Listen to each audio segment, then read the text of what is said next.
Dr. Ayeni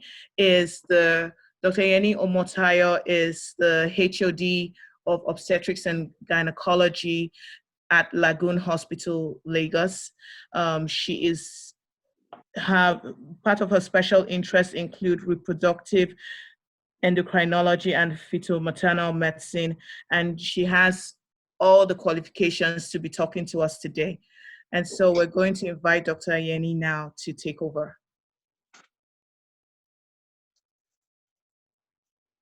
Good afternoon, everyone. Good afternoon, Dr. Ayeni. Okay, I'm happy to be here. So today we will be discussing management of pre-eclampsia in the face of COVID-19, the challenges and the way forward. Hypertension affects about 7 to 12% of all pregnancies. There are different data from all over the world, but averagely 7 to 12% of all pregnancies.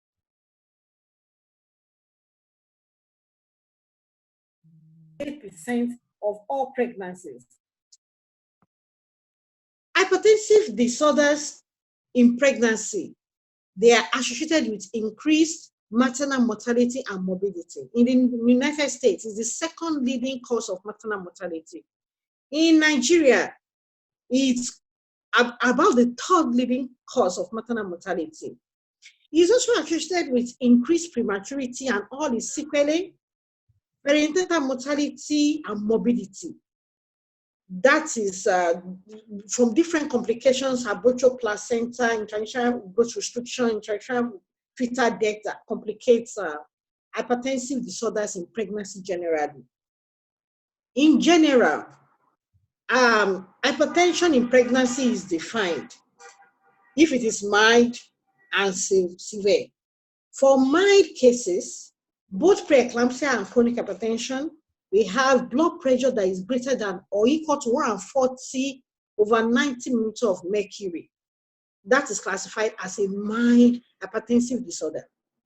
Severe will be blood pressure that is greater than or equal to 160/110 millimeters of mercury. Systolic 160, diastolic 110 millimeters of mercury. The classification, I'm aware there are different classifications, but the one I'm using for today's discussion will be the one by National High Blood Pressure Education Program Working Group in the United States. And it classifies hypertensive disorders in pregnancy as chronic hypertension. This hypertension predates pregnancy. Onset is before 20 weeks.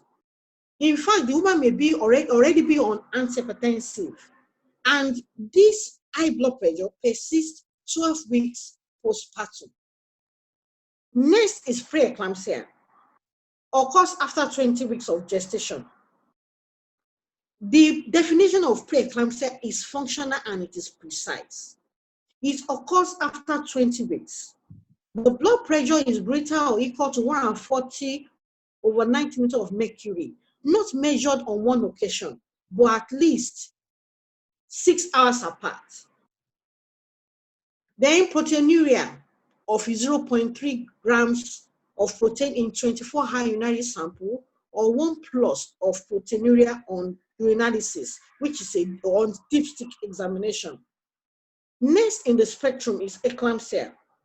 This is the onset of grand mal seizures or tonic-clonic convulsions in a woman with background preeclampsia that is not attributable to any other cause, either neurologic or systemic cause of convulsions. Then we have superimposed preeclampsia. Superimposed preeclampsia is said to occur when there is background chronic hypertension. The woman already has chronic hypertension. The hypertension predates 20 weeks. However, you're not having proteinuria or signs of preeclampsia. Most chronic hypertension typically is without proteinuria, unless there is an underlying renal disease. So you don't have proteinuria often in patients with chronic hypertension. I'm sure we are aware of false positive causes of proteinuria. When we are now getting proteinuria with the symptoms of preeclampsia, which we are going to discuss, that is superimposed preeclampsia on chronic hypertension. Then gestational hypertension. This is detected after 20 weeks. It is differentiated from pre-eclampsia with the absence of proteinuria. Occurs after 20 weeks, no proteinuria. That's gestational hypertension. Then we have transient hypertension in pregnancy. We talk about this when we don't know the premorbid condition of the patient. That means she's coming to you after 20 weeks, most often in the third trimester, but you don't know her premorbid condition. You don't know if she's hypertensive or not. If the blood pressure resolves after 12 weeks, then it's either gestational hypertension, and we classify it as transient hypertension. But if it doesn't resolve after 12 weeks, it's most likely it is chronic hypertension, and we triage as such, we send to the cardiologist. Now I want to discuss the pattern of blood pressure in pregnancy. It will give us better understanding on why preeclampsia occurs, why it occurs, and the pathogenesis. In pregnancy, blood volume increases, cardiac output increases, renal blood flow increases, peripheral resistance reduces, endogenous vasopressors, thromboxane A2 reduces. You have increase in vasodilators, which is prostacyclin and nitric oxide. The reduction of endogenous vasopressors, which causes vasoconstriction, does not happen in pre-eclamptics. So you now have an overall decrease in the blood pressure throughout pregnancy, which is mediated by the effect of progesterone. This reaches a peak, a dip by 20 weeks. So you are supposed to have the lowest level of the lowest value of blood pressure by 20 weeks. So it's not surprising a woman will come to you, oh, my blood pressure, they say is 90-50, 90-60. No, that is still normal. That is what is expected. And it returns to the pre-pregnancy value at the end of the third trimester. So you may see a woman that is coming to you, her blood pressure is normal, but 32, 34 weeks, her blood pressure suddenly shoots up. It's likely she's a chronic hypertensive that was under the blood pressure decreased because of the effect of progesterone, and is now returning to the pre-pregnancy value because she's getting to the end of the third trimester. Such patients are likely to be chronic hypertensives. Now we go to the theory of pathogenesis, the pathogenesis of preeclampsia. There are different theories associated with preeclampsia, but central to all the theories is endothelial injury. And this exposes the subendothelial collagen, which now leads to cascade of reaction. Decrease in prostacyclin.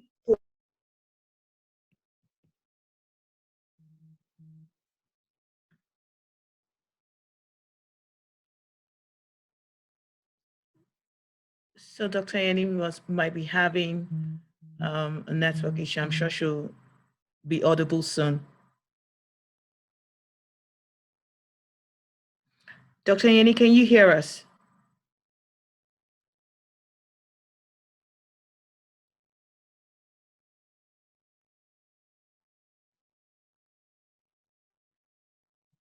Hello, Dr. Ayeni, can you hear us?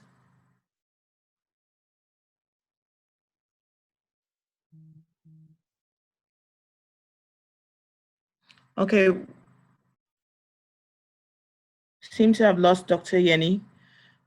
While we wait for her to connect, I think we can move on and have the case presentation. And then when she comes back, she would continue with her presentation, just so that we keep to time.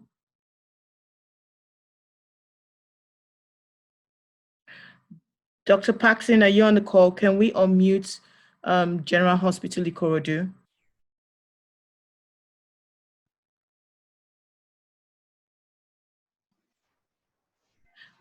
General Hospital Ikorodu, can you hear us? Yeah, I can hear you. Okay, wonderful. So I'd like to introduce Dr. Paxson, who is a resident doctor with the Department of Obstetrics and Gynecology, General Hospital Ikorodu, which is in Lagos State. Thank you for your case presentation, and over to you. Good afternoon, everyone. I'll be presenting on the case of pre-eclampsia. And today I'll be presenting on a patient, a 25-year-old Gravida 2, para 0+1 trader with a expected delivery date of 19th August 2020. She actually registered in here with us in General Hospital Ikorodu. Gestational age at booking was 33 weeks plus 5 days. She actually didn't present with any symptoms. It was during our booking clinic when we measured her BP. I found that her BP was was elevated. Our blood pressure was elevated, and at booking the blood pressure was 160 over 104 millimeters of mercury, plus 3 pluses of protein in her urine. Immediately, we made a diagnosis of severe pre-eclampsia, and she was admitted.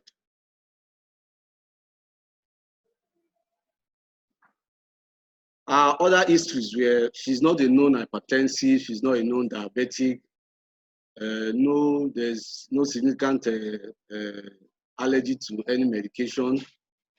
She has not done any surgery in the past.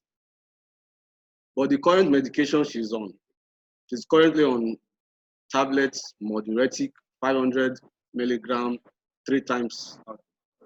Methyl dopa, aldomet, 500 milligram, 3 times a day, and tablets nifedipine, 20 milligram twice a day. During one of the investigation we did, that is the electrolyte urea and creatinine, we found out that potassium were decreased. It was 2.73 millimoles per liter. So we had to add the tablet Slow-K. She was on Slow-K 600 milligram 3 times a day. Other histories: she doesn't smoke, she doesn't take alcohol, no substance abuse, she's married, she attained secondary school education, she's a trader, like I said earlier, and she's a Muslim. The barrier to the treatments: she had some financial constraints. That's why she couldn't do some of the investigations that were ordered for. So husband could not pay for her hospital bill at delivery and had to be discharged without completing payment for service rendered.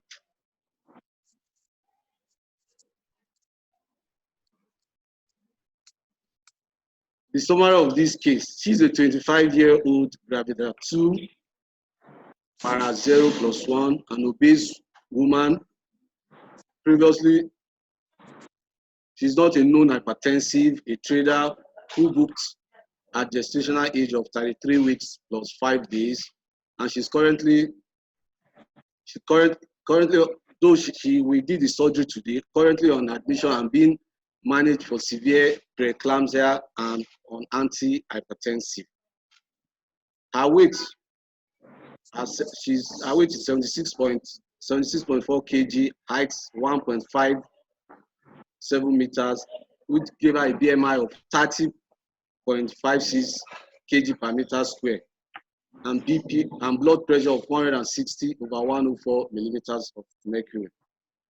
At booking, other investigations that were done at bookings, hemoglobin was 12.6 gram per DL. The retroviral screening was negative. Hepatitis B surface antigen was negative. She's A positive blood group. The fasting blood sugar gave 89 millimeters per DL, while the urinalysis 3 pluses of proteinuria, like I said earlier, are negative to glucose.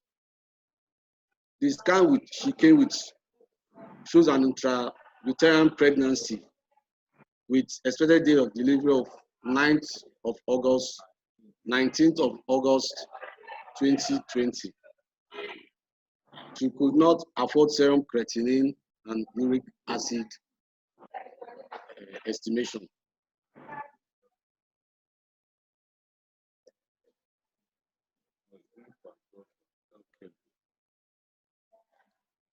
Next slide, please. Okay.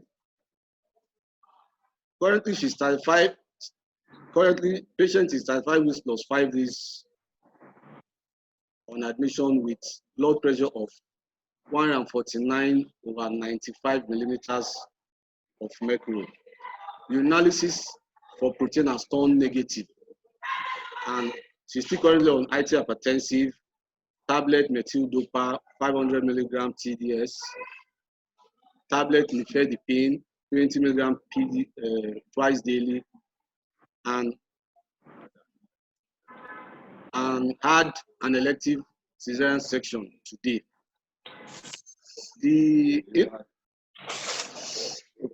Our BP reading, this is our BP reading while on admission. The table shows our BP reading while on admission, which shows BP has been on the control side. As at yesterday, the BP was these are the BP readings. In the morning, it was 140/95, afternoon 148/90, then at night 148/85. So, prognosis. The common question people used to ask, even patients, will this occur again? And the prognosis normally depends on the severity and age, the gestational age at onset of the disease. 1 in 2, that is 50%, normally delivered before 28 weeks. Then the risk of hypertension and its sequelae or complications later in life. She had the elective CS done today, and the intra-op findings were that of normal fallopian tube and uterus, a male fetus, a male baby with a weight of 2.6 kg, and then Apgar score was 7 in 1 and 9 in 5. Then our post-operative blood pressure was 135/75 millimeters of mercury. Thank you very much. Thank you very, very much, Dr. Paxton, for presenting a 25-year-old lady, obese, not a known hypertensive, who at 33 weeks had a diagnosis of severe pre-eclampsia and has gone on to have her baby by elective cesarean section this afternoon with a BP currently at 135/75 millimeter mercury. Thank you for that update. We're happy that mother and baby are alive and well. Unfortunately, that isn't always the case with a diagnosis of severe preeclampsia. At this point, we're going to go back to Dr. Ayeni. Dr. Ayeni, glad to have you back. We know the network is nothing under your control. And so we're going to go back to where you stopped, which was, I believe, the pathogenesis. And after your presentation, then we would open up the floor and have a very interactive session, feedback, comments, questions on both the case presentation by General Hospital Ikorodu and your didactic session. Over to you, Dr. Ayeni. Thank you, Dr. Kendra. Okay, so we go back to the pathogenesis. I've explained to the pathogenesis before. The central to all the theories is the endothelial injury, exposure of the subendothelial collagen, leading to cascade of reactions, reduction in prostacyclin production, an increase in thromboxane A2, which is the vasoconstrictor, and the reversal of the prostacyclin thromboxane A2 ratio in pregnancy. We also have intravascular volume reduction because of the increase in the vasopressors, reducing the stroke volume. And also we have incomplete first wave of the endovascular trophoblastic invasion. You know, the trophoblastic invasion that occurs in pregnancy is what leads makes the vesicular blood vessels to become high capacitance blood vessels that increases the supply of nutrients and placenta to the baby. Now, the predisposing factors, which are triaging factors. For chronic hypertension, we have positive family history, African American origin, Asian, obesity, dyslipidemia, and physical inactivity.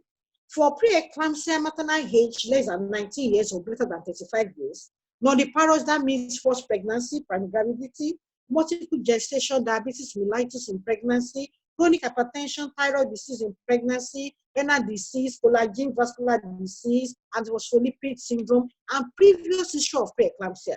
Delivery that necessitates a pre-eclampsia that necessitates delivery before 34 weeks of gestation is associated with about 25% chance of a recurrence in subsequent pregnancy, or if the mother is a product of a pre-eclamptic pregnancy. Now, we want to look at the relationship between pre-eclampsia and COVID-19. I'm not going to bore us with COVID-19. We all know about it. We know about it. WHO declared this as a pandemic from March 11. We know what is happening. But pre-eclampsia and COVID-19 have a relationship. Viral infections generally, studies have shown that there's a pre-eclamptic-like disease in pregnancy. Viral infections may cause pre-eclamptic-like disease in pregnancy. They contribute to the suboptimal trophoblastic invasion that stimulates systemic maternal inflammatory response that we discussed before.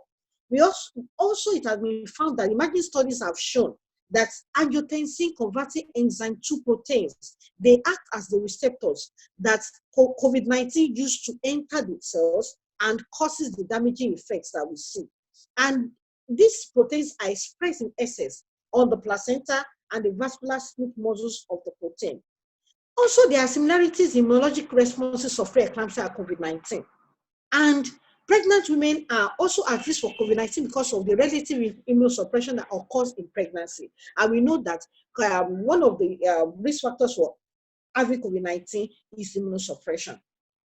So we now, and it has been found that about 11.9% of mild cases of COVID-19 and 62.5% of cases of severe COVID-19 have pre-eclamptic-like symptoms. We will now go to the management. The management of pre-eclampsia and hypertensive disorders in pregnancy.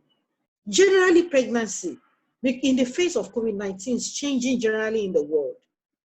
There is introduction of virtual clinics, telemedicine. This is to reduce face-to-face antenatal care and also to reduce transmission of COVID-19 by enforcing the social distancing. So we have the telemedicine, like we are conferencing using Zoom now.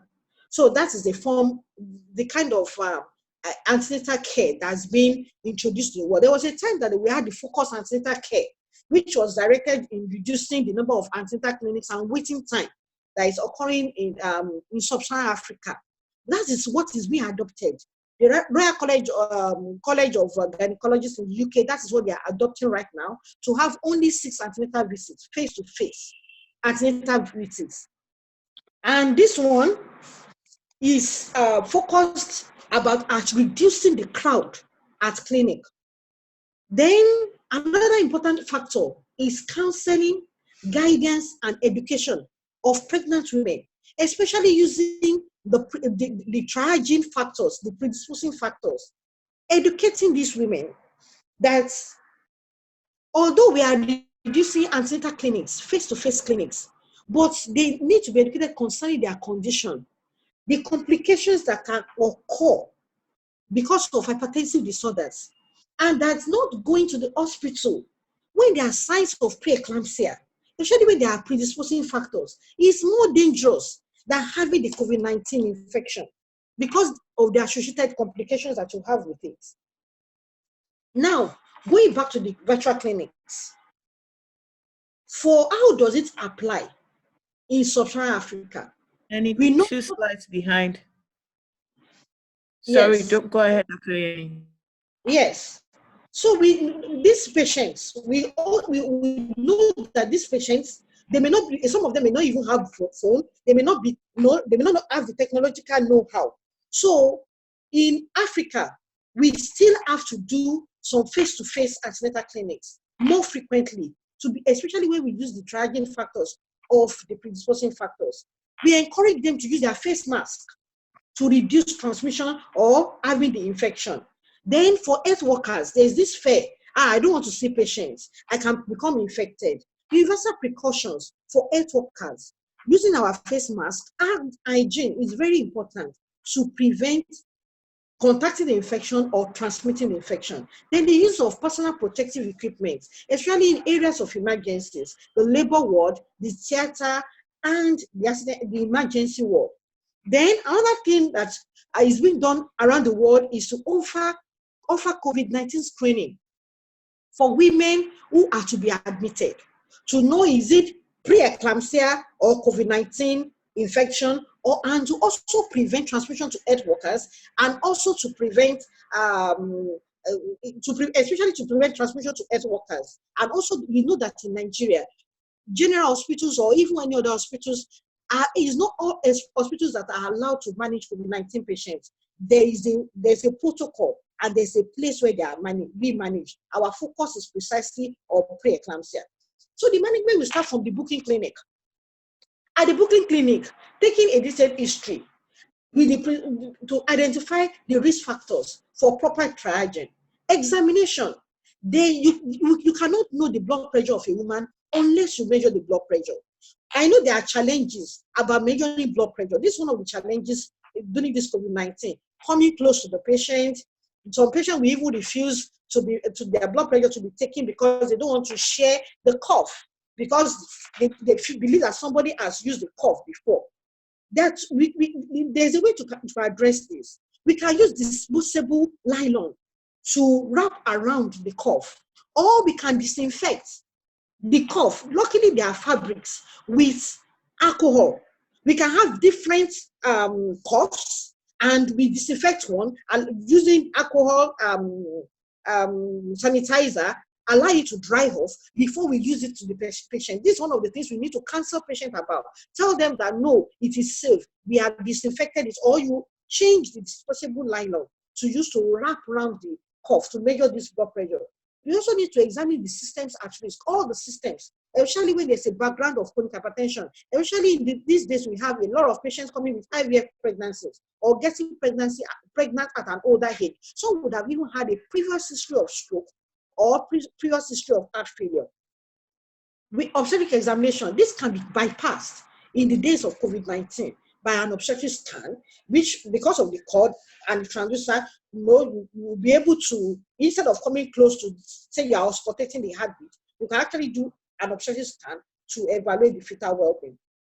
Investigations that are necessary, the routine investigations, full blood count, especially the packed cell volume, electrolyte urea and creatinine, the liver enzymes, glucose screen, urinalysis, urine culture, clotting profile, 24-hour urinary creatinine clearance for renal disease, echocardiography to identify left ventricular hypertrophy, especially in chronic hypertension, is very important to make a diagnosis of either to help in the progression of the disease. Then we need to investigate for differentials.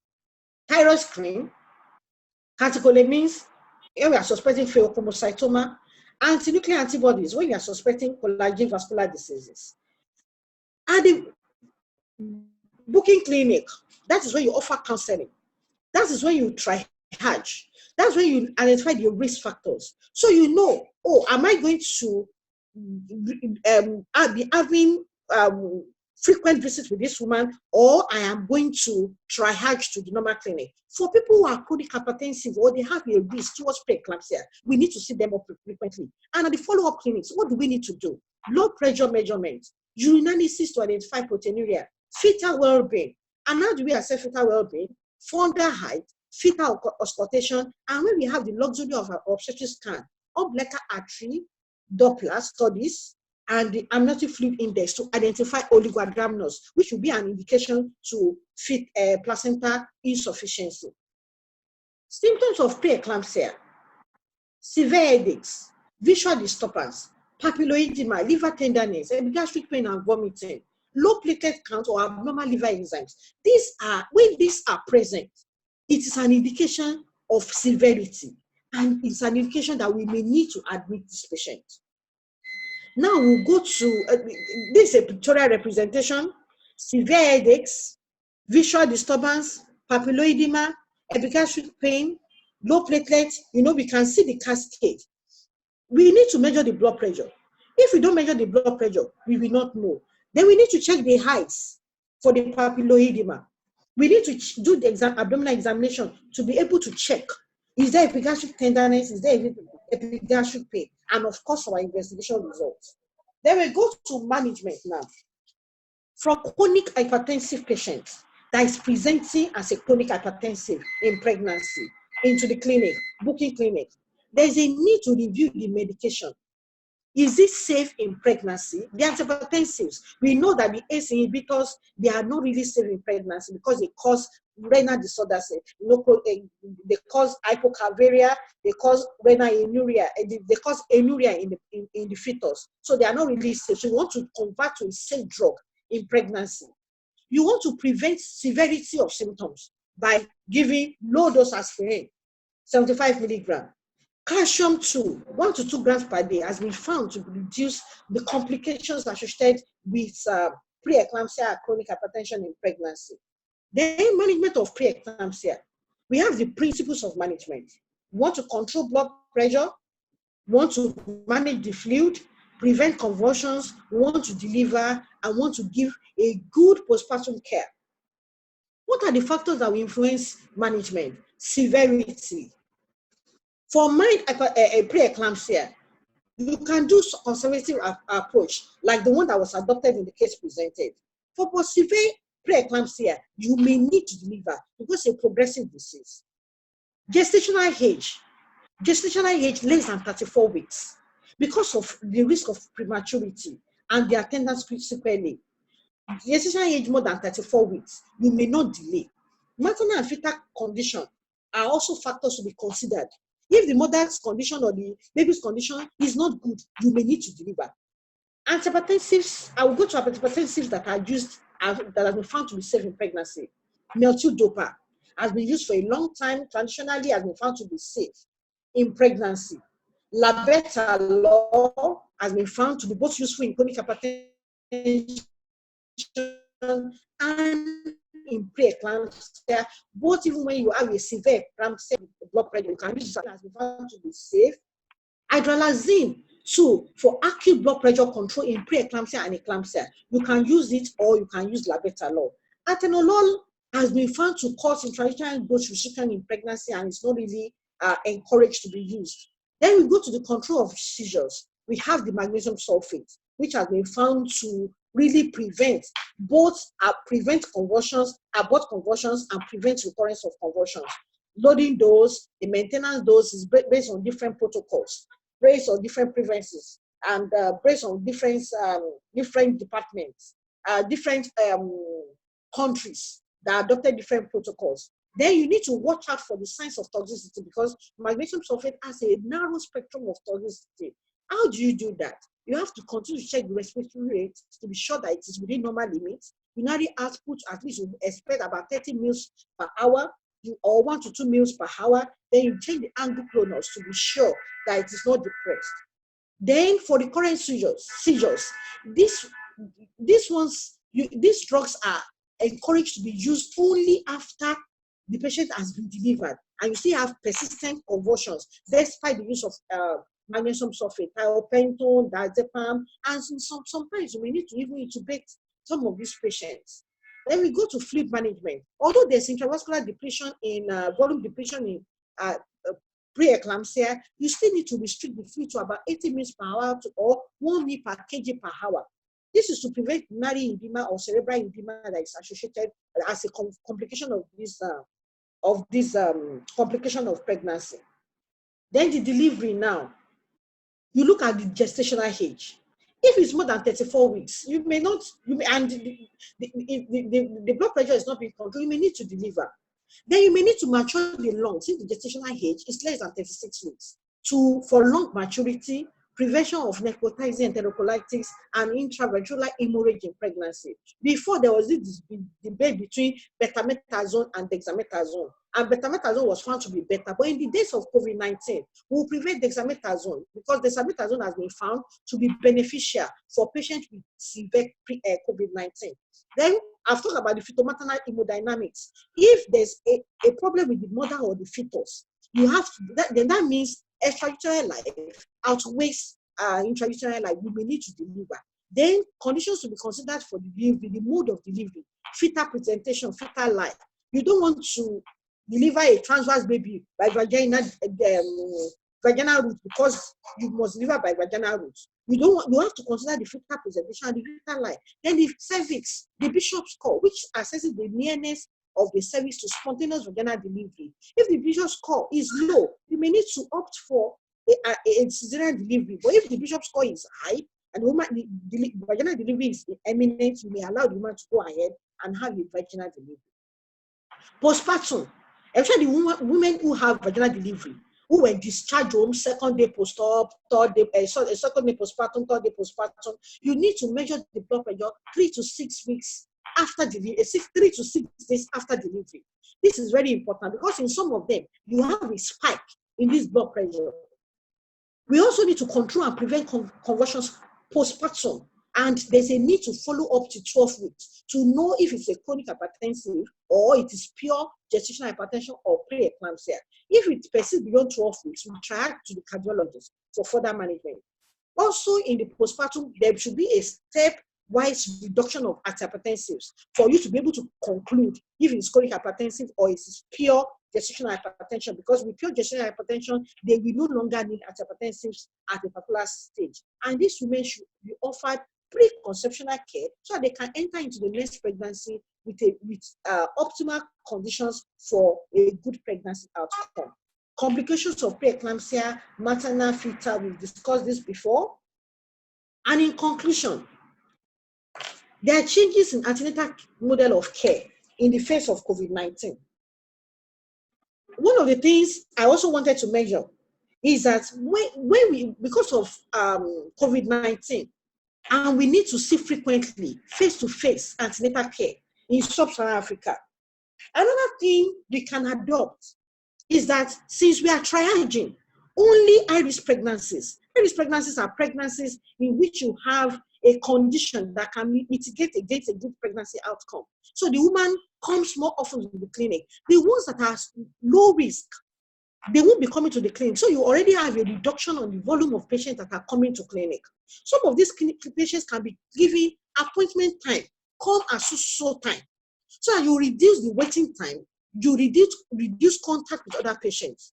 And when we want to adopt the virtual clinics in some patients that are afraid to come, we can tell them, go to the pharmacy that is near you, measure your blood pressure. Better still, if they can get the blood pressure measuring kits at home, they measure the blood pressure. During the virtual clinic, they tell the health personnel the blood pressure value. Some of them can even do dipstick, and you can look at it together. This is practiced in some countries of the world. They check the blood pressure, they check the urinalysis, especially the ones on conservative management, to know if there's severity, to assess the level of control. We can also do this in sub-Saharan Africa. Then both COVID-19 and pre-eclampsia, they both have increased maternal and fetal mortality and morbidity. So patients who have pre-eclampsia need frequent antenatal care. They need their blood pressure to be measured constantly when they come to clinic. If they are going to do the virtual clinics, they need to measure the blood pressure and tell the health personnel, check the analysis and check the health personnel during the virtual consultation. Then there's a need for more frequent evaluation of pregnant women at risk and those who are already chronic hypertensive before they enter pregnancy in the index pregnancy. And there's also need for appropriate management protocol, knowledge to manage pre-eclampsia or chronic hypertension when these patients present to us in clinic. And of course, we will not forget that as health professionals, we need to be safe during this COVID-19 for our patients and for us too. Social distancing, personal protective equipment, face mask, and hygiene, they are all paramount to survival during this pandemic. These are my references, and thank you. Thank you so much, Dr. Ayeni.